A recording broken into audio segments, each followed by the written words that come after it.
All right. Well, I'm an empowerment specialist and newlyweds. I've been married a whole 8 months now. All Ooh, right. congratulations. Yes. Thank you. Thank you.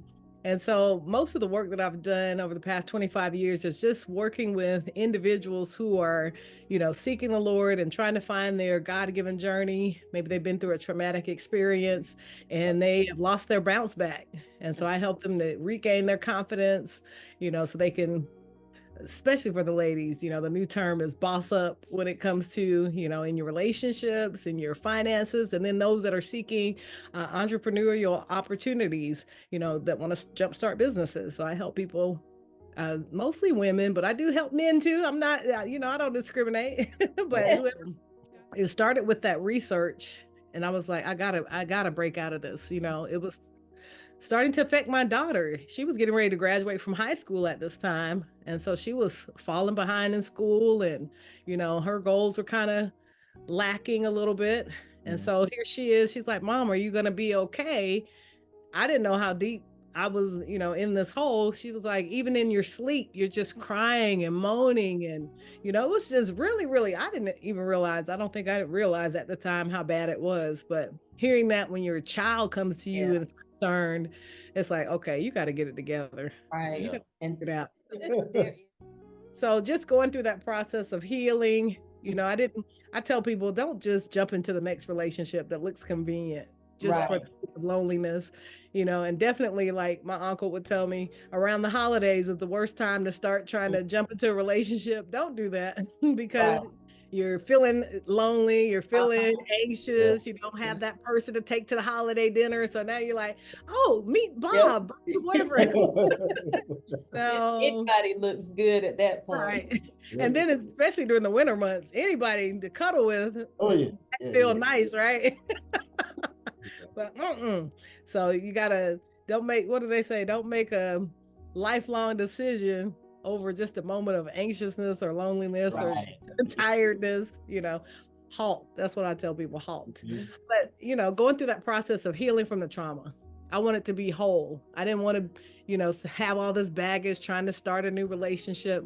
And so I went on that journey of shifting my mindset, building up confidence, and a lot of it starts with your mindset because you Right. have all these negative scripts that are Mhm. played for forever. You're not good enough. You're too fat. You're too dark. You're too light. You're too this or that, fill in Yeah. the blank.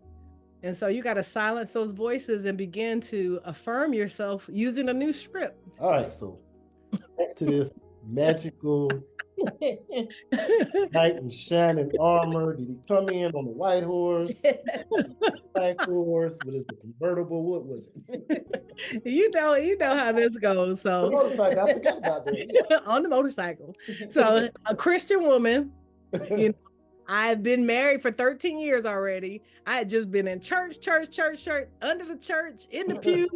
I didn't know what was happening in the world. So introduced back to single life, a place I never expected to be in my 40s. I think I was probably like 35 when I got divorced, but I stayed single for about 10 years. Oh wow. Wow. So trying to date and navigate like what in the world is happening in culture, Mhm. you know, um, all kind of philosophies, polygamous philosophies, women who not only have a husband, but they have a boyfriend too. Yeah. Uh, Men, I was invited to join the other wives with their 15 kids and become one of the wives that live there, all kind of stuff. And I was just like, Okay. did I miss something in church? And they were using the Bible, Abraham had many wives, so Mhm. Oh man. so I kind of shifted there and I got a second job Mhm. just for fun. Part of it was so I could be out among the people. Mhm. Mhm. And so I got a second job at Le Walmart. Oh, okay. Oh, Look, I'm not okay. mad. And I'm I'm Ah, I not see what mad. they small did there. community. You can meet everybody in the city That's Yes. at right. Walmart. Everybody Yes. coming there. So I became the cashier. So I was getting all kind of people who were interested, meeting new people. And Mhm. so one day I was at work. This is a Cinderella story. And I saw this guy from a distance. He was dusty looking, you could tell he just got off work. He was tired. But I don't know, something I saw from a distance. I don't know, a light. I don't know. So I just looked at him and I was like, okay, in the movies, the lady just locks eyes, love at first sight. So I'm just gonna watch him walk all the way out of Walmart. So I just kept my eyes on him, Watched him walk all the way out the door. I said, well, dang, Lord, it did not work. I went back to work, minding my business, and then I felt this tap on my arm. Excuse me, ma'am. I saw you looking at me, so I just wanted to give you my number. And, maybe when you get off work, you can give me a call.